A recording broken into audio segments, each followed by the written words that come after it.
The Athenian assembly was known as the Ecclesia.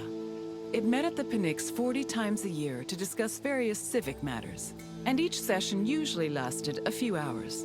The word Pnyx is believed to mean something close to packed together. This was probably a reference to the fact that during meetings of the Ecclesia, the location would be filled to its capacity, with citizens packed in practically shoulder to shoulder. All male citizens were allowed to directly participate in the democratic process. Those over 20 years old had the right to speak and vote, while those over 30 could be elected to the higher position of magistrate. In total, there were approximately 30,000 citizens in Athens in the classical period. To draft and adopt decrees, 6,000 of them had to attend the meeting.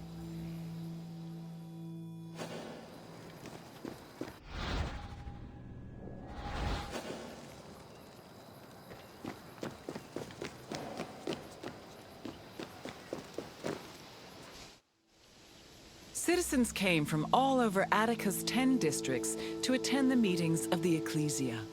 The meeting was presided over by an executive council called the Prytanes.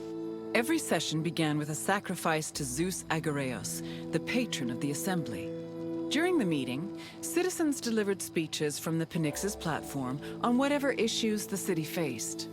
Afterwards, the issue was voted on with a show of hands from the gathered assembly.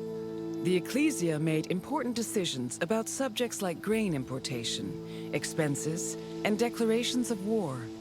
While they could not directly enact laws, they had a say in appointing Athens' legislators, which gave them a large role in shaping the city's daily operations.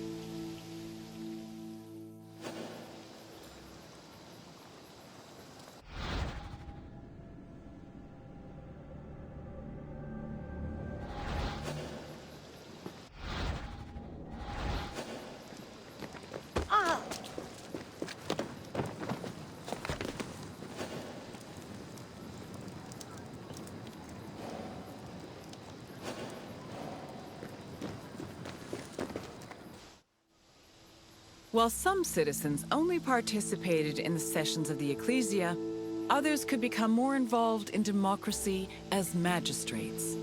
Magistrates were elected from among Athenian citizens over 30. They were often successful orators and charismatic politicians, and they held much more sway over important decisions than the average citizen. One of the most famous magistrates was Pericles, who was so popular, he held his position for 15 years.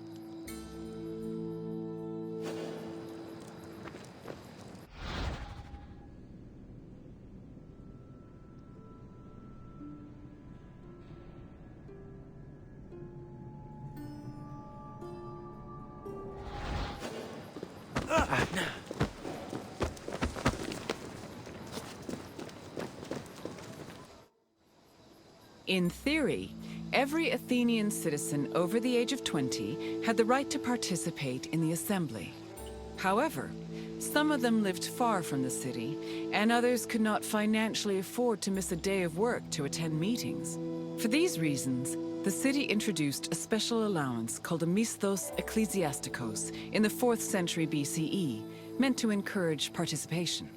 Originally, it was 2 obols, but the politician Cleon raised it to 3.